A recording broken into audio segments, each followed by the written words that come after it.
Today we will discuss a topic that I have mentioned many times in my lectures in passing, but today we're going to shed a little bit of extra light, and it is especially relevant given the circumstances right now in Gaza and in Palestine, and that is our history as a Muslim ummah, our relationship with the Jewish people for the last 2,000 years before the creation of Israel, for the last 15 centuries.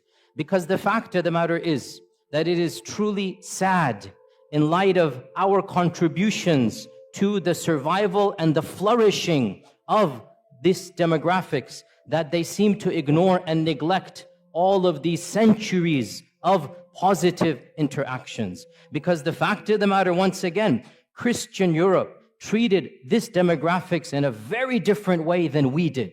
And multiple times in history, the Muslim ummah and the Muslim civilization played a vital role in protecting hundreds of thousands of persecuted Jewish people. So we need to be aware of this, and we need to know our own history. And again, only so much can be said for the history of 15 centuries. But as you're roughly aware, we went over this in detail, this earlier part in a number of lectures. In the year 70 CE, in the time of Jesus Christ, after Jesus Christ, the second temple was destroyed, and so Judaism once again had its diaspora. They fled across the globe, so they didn't have a land. For the next 2,000 years, where were the Jewish people? Under Christian and then Muslim rule. For 1,500 years before 1947, 1,400 years before 1947, where were the Jewish people? Either in Christian lands or in Muslim lands. Okay, what is the difference between how the Jewish people were treated in Christian lands versus how they were treated in Muslim lands? This is the summary we're going to be just discussing today. And of course, the goal is to pique your curiosity. The goal is to start you on the journey. Obviously, in 15, 20 minutes, only so much we can do. We need to understand Christianity from its inception has been extremely intolerant of the Jewish people. Why? Because according to their theology, what did the Jewish people do to their own God, to the Son of God? Well, according to their theology, what did they do? They murdered the Son of God. So from the beginning, there's a term that is found in Christian literature. I'm not inventing this term. It's called Christ killers. This is what they called the Jewish people, Christ killers. And that is why, generally speaking, in ancient Christianity, medieval Christianity, Jewish people were not treated as equal citizens. They didn't have the right to own property in most of European history. They were forced to live in special areas. The ancient term for this in Venice, the Venetian term, is still used in English. Guess what that term is? Ghetto. That term, ghetto, where does it come from? Now we use ghetto to mean what? A very poor, very impoverished part of the city. Well, it was called ghetto for the first time in Venice in the 1200s from a Venetian term to mean low class. It's literally a term that was used for Jewish people. The term ghetto in English comes from them having to live in a separate place of the city. Jewish people in Europe were prohibited from any noble profession. They had to take ignoble tasks. They were prohibited from owning land. They were prohibited from rising up in the ranks of nobility. In fact, the one job that they were not prohibited to do, and that's why they started to do this more and more, was the job that was prohibited by the church, and that is lending of money. The church said you cannot lend money on interest. And Christians, if they do so, they're going to go to hell, they're going to be damned. This is Christian law, by the way. Jewish people were exempt because they're not Christian. And they couldn't work in so many other areas. This is not anti-Semitic, I'm teaching you history. This is a fact. Jewish people then took on, by and large, in Europe, the profession of money lending, charging interest, because they weren't allowed any other job. They weren't allowed careers, and this was prohibited by the church. You'd be damned. So what did they do? They became the proto-bankers, the first bankers. And so what's going to happen, slowly but surely, their wealth did increase. This is not anti-Semitic. It's the fact of the matter is that they were involved in this profession, and that is why rich dynasties from this group did begin to rise in the 15th, 16th, 17th centuries. But that's because They were the ones lending money. Eventually, the church had to buckle under pressure and change their law and say it is now allowed for Christians to do. Otherwise, Christians forbade Christians from lending money with interest. It was haram for them. The church would excommunicate you. That's why this group began to do this. In the 11th century, when the Crusades was announced, in 1095, 1096, the first Crusaders, they left England, they left Italy, they left France, and they made their way to Jerusalem, wanting to free, quote-unquote, Jerusalem from Muslim lands. Do you know what happened before they reached Jerusalem? They started massacring Jewish people. Where? In Europe. Why? What has that got to do with Jerusalem? They began to reason, if we're going to go to Jerusalem where Jesus walked, we should avenge his death before we get there.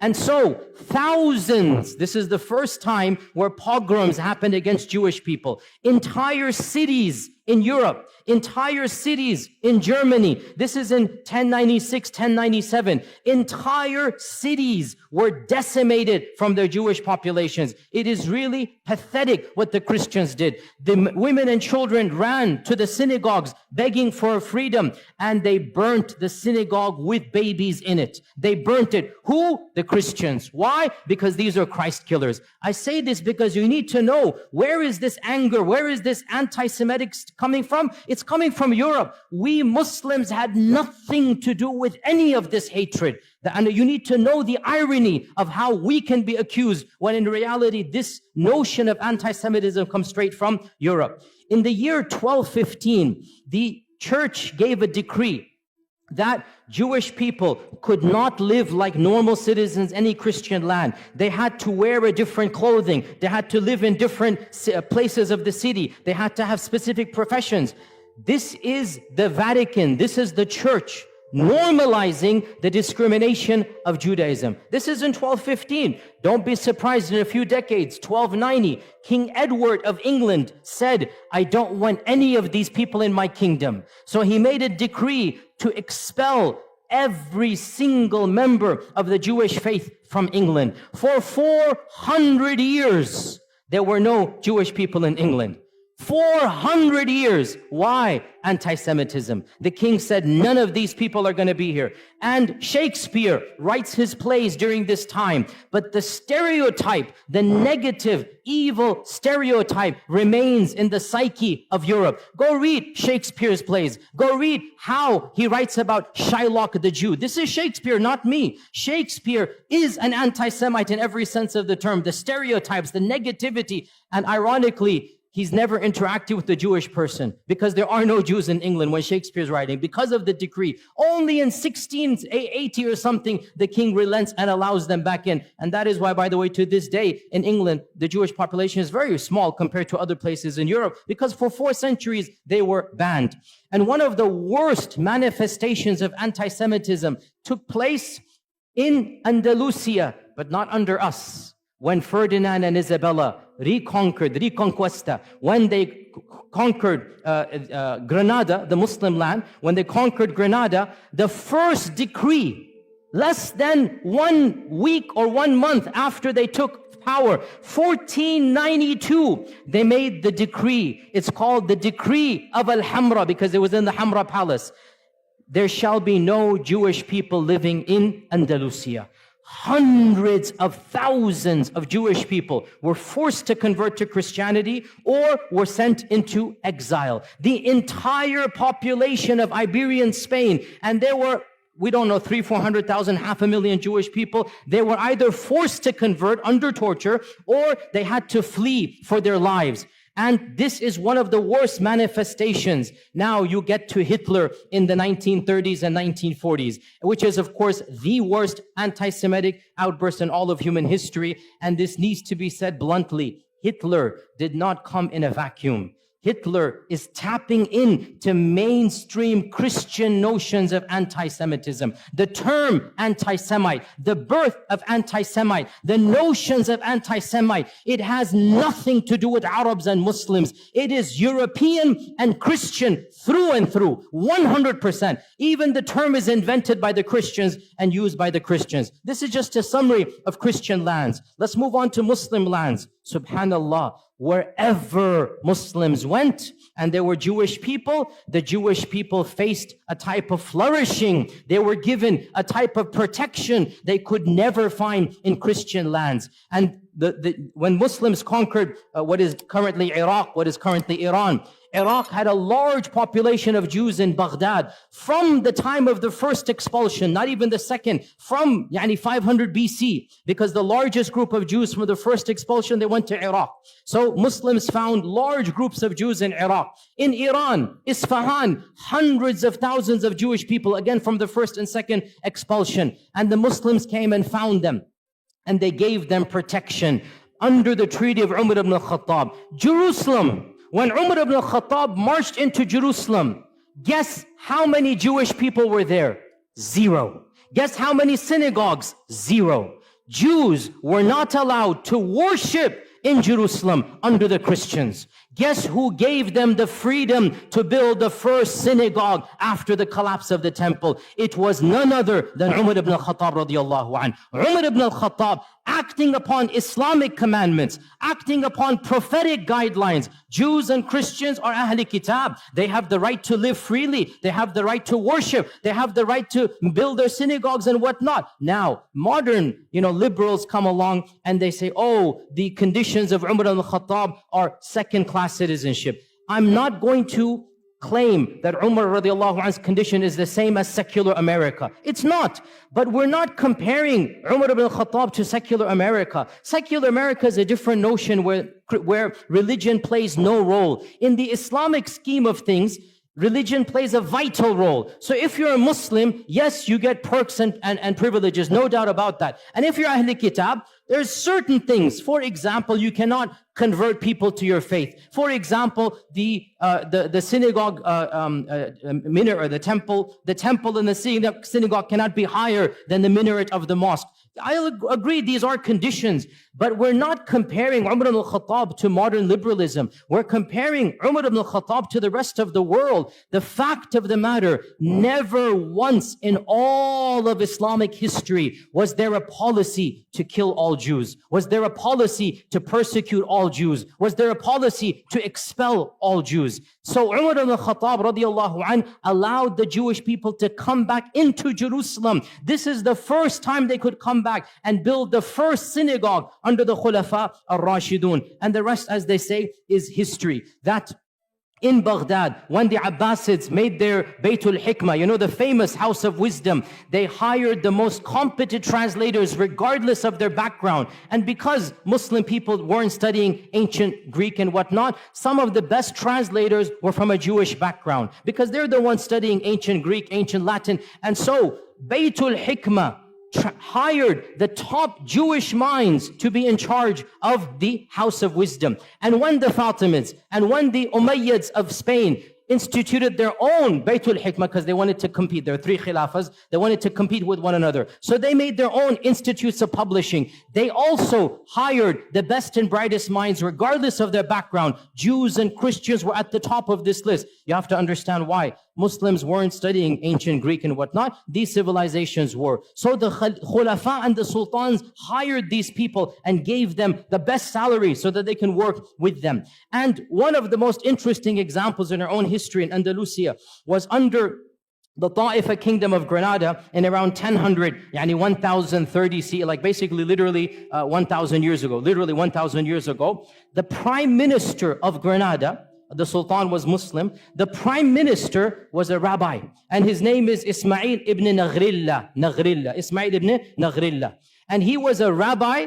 He was a learned man. He rose in the ranks until he became the prime minister of Qurtuba. This is a Jewish person, and the people loved and respected him. The Muslim population loved and respected him. The books of history mention that when the Reconquista began, because Reconquista took 500 years, right? When it first began, Ibn Naghrilla, this Jewish vizier, was leading the Muslim army in jihad to defend Qurtuba against the Crusaders. Can you believe this? And because in those times everybody dressed up in a particular garb, they wore Quranic, talismans for the time. Ibn Naghrilla, it is said, wore the Quranic coat of armor, verses of the Quran, And he's leading the Muslims in actual jihad against the Christians who are invading against Qurtuba. And he defends and he wins and he protects Qurtuba. So this is the reality of Jewish life under the rule. Now, some people point out that 20 years later, a mini massacre occurs. And this, you have to be careful, sisters and brothers. When you read these types of things, do your research. Do your research. It is true. A mini massacre occurred against the Jews of Qurtuba. But why? I'll tell you why. You won't find this too often because people just want to say, oh, the Muslims rebelled and they massacred hundreds of Jewish people in Qurtuba. It's true. But I'll tell you the story. This guy, Ibn Naghrillah, he died and he was buried with honors. His son, 21 years old, was given the next viziership as an honor that your father was the vizier, you become the vizier. His son is Yusuf ibn Naghrillah. Yusuf turned out to be a traitor.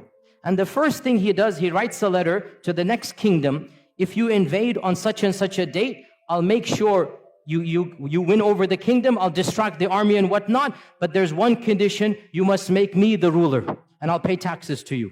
Okay? So this guy, Yusuf, he attempted a coup d'etat. And he got his people to support him. And obviously his people were of a Jewish background. The letter was uncovered. The Muslims went wild. Mobs attacked the palace and literally shredded Ibn Naghrillah, Yusuf, the son of the famous one. They literally shredded him and tortured him to death. And then they turned on his core, killed him. And then it is true, sad, the mobs turned on the Jewish quarter because they thought this was a Jewish revolt against the city. And innocent people lost their lives. But the point is, no sultan gave the command. No government instituted this. And the reason why it happened was not because they were Jewish. It's because the notion came that the entire community is treacherous to us. That's why this happened. Then things went back to normal and Jewish communities began to flourish. Within 150 years, the greatest Jewish mind in all of Jewish history was born and raised and studied in Qurtuba. Who is this person? Who can tell me? Musa ibn Maymun. Rambam is what the Jewish people call him. The holy rabbi, Rambam. Memorize this name. That's a title, honorific title. Musa ibn Maymun, Moses Maimonides. In the entire history of Judaism, there is no theologian that is more respected and venerated than Rambam. Rambam, Moses Maimonides, born and raised in Qurtuba, traveled the Muslim world, died and is buried in Egypt, in Cairo. He spoke fluent Arabic. He went through the madrasa systems. In those days, if you wanted to study, you went to the madrasa, right? And the madrasa is religious. So you study the sciences along with Quran and tafsir and hadith and fiqh. So Musa ibn Maymun, as a Jewish student, was not just given the freedom, he excelled in his studies. And his biographers mentioned this. I'm not making this up. Read his modern day biography. He lived like a Muslim, prayed like a Muslim, recited Quran like a Muslim. Nobody forced him. It was free. Andalusia, you could be who you are. But he was in such awe of Islam that some people say he secretly converted for a few years. Allahu A'lam. But he lived like a Muslim in the dorms. And there was no pressure because in Andalusia, there was a type of religious freedom that was not found anywhere in Europe. You could be a Christian, you could be a Jew, you could be a Zoroastrian, you could be a Muslim, and everybody lived freely in Andalusia. But Rambam decided to act like and memorize the Quran like a Muslim. Eventually, he goes back to his rabbi, profession, and he begins writing. Now, this deserves an entire lecture. I don't have time to get into there, but it is one of my areas that I love to read about because intellectual history is my area. Moses Maimonides, listen, I'll just summarize it. He took Islamic concepts and he Judaicized them. Mainstream Judaism is influenced by Moses Maimonides, and Moses Maimonides is influenced by Islamic thought. Now, this is not a conspiracy. Again, look this up. In fact, there's an entire entry in the Stanford Encyclopedia. I just saw this today to make sure that I can reference to you. The Stanford Encyclopedia Online, which is one of the most largest online encyclopedias. The Stanford Encyclopedia of Intellectual Thought has an entire article, The Islamic Influences on Moses Maimonides. And of them, his proofs for the existence of God, his concept of God is coming straight out of Al-Farabi Al-Kindi. His notion of prophethood and what is prophethood, his notion of even theology. Pause here, footnote. Sounds strange, I know, but Judaism, by and large, did not concentrate, did not care about belief. Judaism cared about what? What? Law. Judaism cared about how you act. It had almost nothing to do with Aqidah. That's why they don't have any book on Aqidah. The first book of Jewish theology, who wrote it? Rambam. The first book. And you read this book, and you are reading Al-Farabi, Al-Kindi. You are reading Islamic Mu'tazili thought. His conception of God, of the attributes, of Qadar, his conception of prophethood, it is coming straight out of his madrasa training. And this is now mainstream Jewish belief. I'm not making this up. This is well known. Mainstream Jewish theology is coming straight out of Andalusian madrasa. He just changed it, made it a little bit. And he wrote a creed. To this day, the righteous or the observant Jewish people, the first thing they do when they wake up, they read Moses Maimonides' one-page creed. And it begins, Ana mu'minu, I believe in, just like Aqidah Tahawiyya, just like other Aqidas, it literally begins, I believe in, and there's 13 points. I believe in God, there is one, la sharika la type of stuff, literally coming out of Islamic thought. He has no partner, cannot be described in this and that, literally goes through, and it goes all the way, and I believe in resurrection, I believe in the Messiah that's going to come. One of the 13 points, I believe in the Messiah. So this is coming from Musa ibn Maymun. By the way, one interesting thing about Rambam, wallahi, so ironic. He became the best physician of his time because he mastered Ibn Sina. So he read Ibn Sina, he mastered Ibn Sina. Now he's the best physician. He works his way up. Guess who he becomes the personal doctor to? None other than Salah ad-Din al-Ayyubi.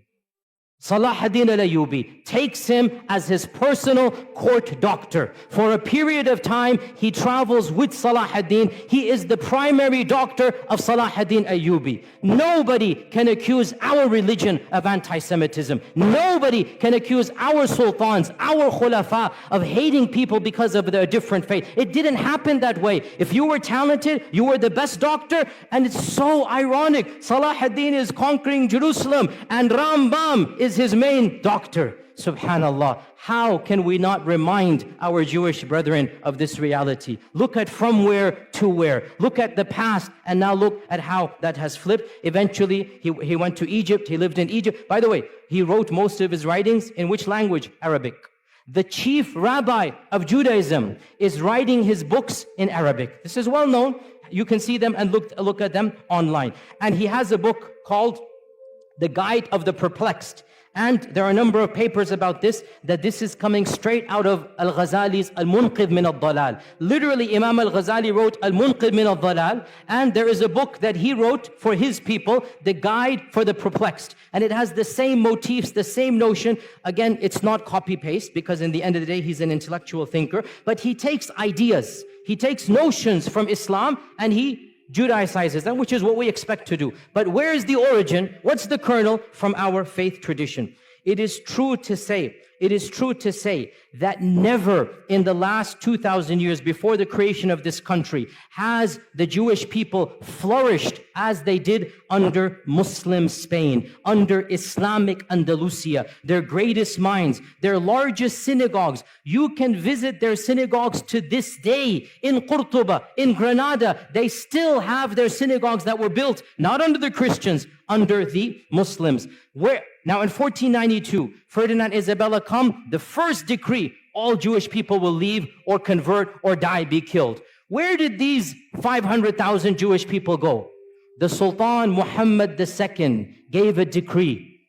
Anybody who flees from Andalusia shall be welcomed in our lands anywhere you are. And he said, any vizier, any governor, any businessman who impedes their settling, who stops them to settle in any city, shall be punished by the Sultan himself. Sultan Mehmed II welcomed hundreds of thousands of Jewish people in 1492 with open arms. He literally saved them from execution or forced conversion. And he was angry at Ferdinand and Isabella, and he goes, this is not a good policy. But he thanked them. He goes, but you are giving us your good minds, your good workers. Don't worry, we will take them. Because of this, sisters and brothers, where did they go? They ended up in Morocco, in Tunisia. They ended up in Egypt. Hundreds of thousands of large Jewish communities were living in the Middle East, in Yemen. They were living there because Ferdinand and Isabella expelled the Jewish people. Muslims welcomed them and they said, Tafaddal, come and live here. And they lived here up until 1947. And by the way, before we even get to 1947, let's not forget another chapter in Muslim Jewish history. And this one, I was honestly surprised when I found out. Under Nazi rule, when you're all aware what Hitler did, he made a policy, all the people of that background shall be exterminated. The most inhumane, barbaric policy in the entire history against the Jewish people was Hitler. He literally exterminated them by, gas chambers and whatnot. Guess who intervened where possible? In multiple countries, Muslims, sometimes at risk to their own lives, stood up and protected Jewish people. And wallahi, brothers and sisters, I say to you honestly, I have visited Auschwitz and Dachau. I have studied this chapter in history. Wallahi, I swear to you, if I were alive at that point in time, I would hope to Allah that I have the courage and bravery to stand up against the tyranny of Hitler and to protect innocent women and children. The way they were brutalized, the way they were rounded up and just killed for no reason. Innocent babies, we saw thousands of toys and thousands of shoes of children literally just piled up there, killed for no reason. I would hope I would have that courage as well. And I was so happy to hear so many people stood up. The Sultan of Morocco, interestingly, Morocco was under the French rule, and so technically it was not independent. Yet when the French said, give us your Jewish people, Sultan Muhammad V said, no way. These people are our brethren. They have lived with us for centuries. They shall not be handed over. So Sultan Muhammad refused to obey the Nazi policies under the French rule of the Nazis. Tunisia as well refused. The Ottomans refused. In Bosnia, the Muslims refused. And perhaps the most brave act of courage, because it wasn't a government, it was brave. In France, the Muslims who were under the Nazi occupation. So the Nazis, if you remember your history, they invaded France and they took it over. So you have Nazi rule in France for a few years. You literally had Nazis ruling France before the liberation in 1947. So Nazis are in control. Muslims were allowed to live as second-class citizens. The Imam of the Masjid, Qadir, the Imam of the Masjid, the Grand Mosque of Paris, I visited it. It's a very beautiful masjid built in the 1930s. It's still standing to this day. It's a beautiful, iconic masjid in Europe. The Imam of the Masjid gave a secret talk to the Muslims, and he encouraged the Muslims, if you know any Jewish friends of yours, bring them in. We will protect them in our mosque. The basement of the masjid became a home for the Jews under Nazi rule in France. And this was engineered by the Imam, the Sheikh.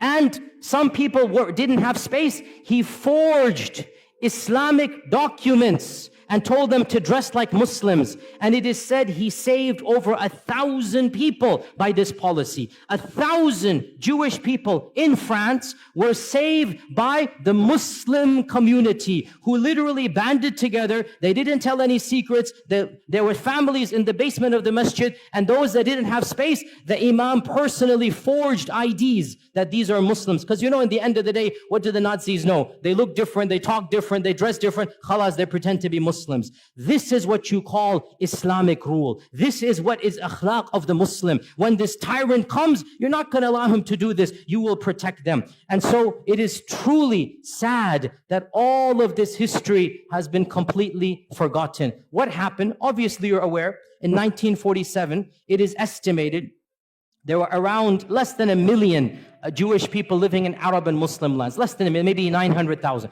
That's a huge number, by the way, especially after World War II. After World War II, you had more Jewish people across the Middle East and Arab lands than anywhere in Europe, right? So almost 1 million living in Yemen, in Cairo, in Iran, in Morocco. These are all people of Jewish background. What happens in 1947? The country of Israel is formed, and they make a call, a plea, that if you come here, you will be given perks and land. If you come here, you will be given a better economic status. And so majority of them migrated. Why did they migrate? Put yourself in their shoes. It's their land from their perspective, obviously. They're getting their own people. They're getting a citizenship. They're getting land. They feel it's going to be safer for them. Some of them believe in Zionism. And yes, I'm not going to deny, because of the atrocities in 1947 and the massacres against Arabs, it is true, in a number of Muslim lands, for the first time in history, these types of sentiments that we now are familiar with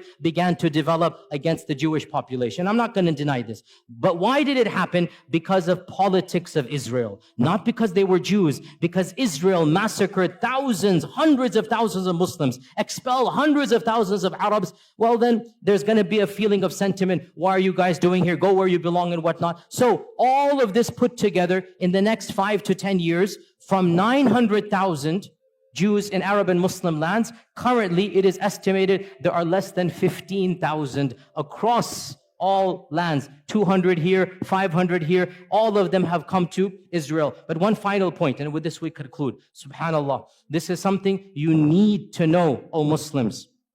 This division of living under Muslim, living under Christian, it had and has and continues to have a profound impact on the demographics of the country of Israel. Judaism is divided into multiple groups. The three most important groups: number 1, Ashkenazi; number 2, Sephardim; number 3, Mizrahi. These three divisions go back to whether they were living under Europe or under Muslim rule.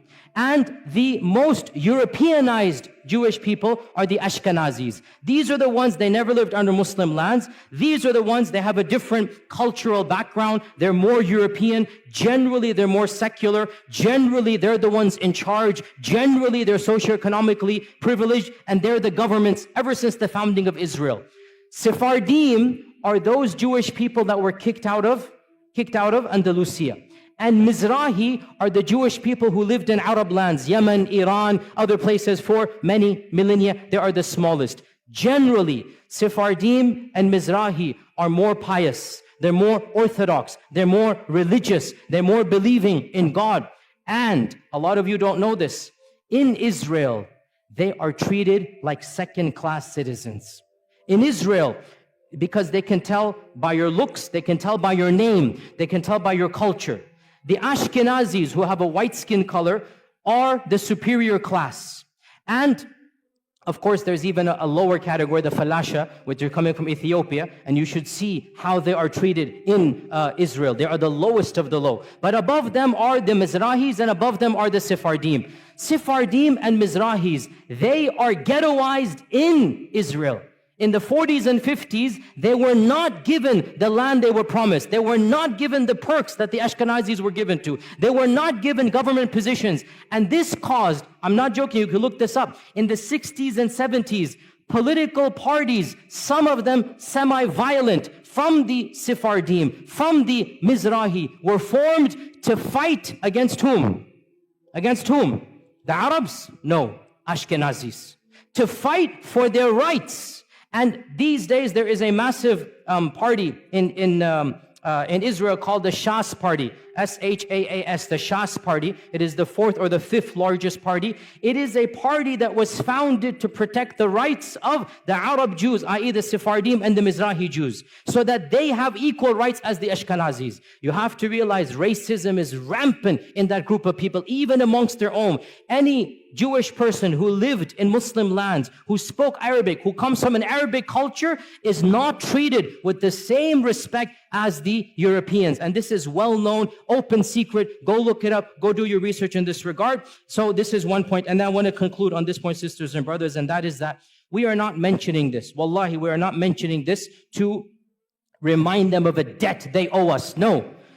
We did this because Allah told us to do it, not because of them. We did this because our Prophet ﷺ taught us this is how we treat minorities. We would do it all over again. But we just want to show the world this is Islamic law. This is Islamic Sharia. The freedoms that they had, the intellectual, curiosities, the books that they produced, they couldn't produce a fraction of them in Europe in medieval times. And that is what we give to the world. It is truly sad. And we don't say this as a debt or a favor. We're just pointing out the facts. It is truly sad that the same descendants of those whom we saved, those who were given refuge with us, they have flipped the script and they are doing what Hitler did to them, they are doing to the very people who protected them. And we just say this as a historical fact and record. Otherwise, we complain to Allah and Allah alone. These are facts we should all know, and we are proud as Muslims of our history, and we're proud of our Sharia, and there's nothing to be ashamed of. Alhamdulillah, thumma alhamdulillah, and inshallah we'll continue in the same vein. Jazakumullah khair. Assalamu alaikum wa rahmatullahi wa barakatuh.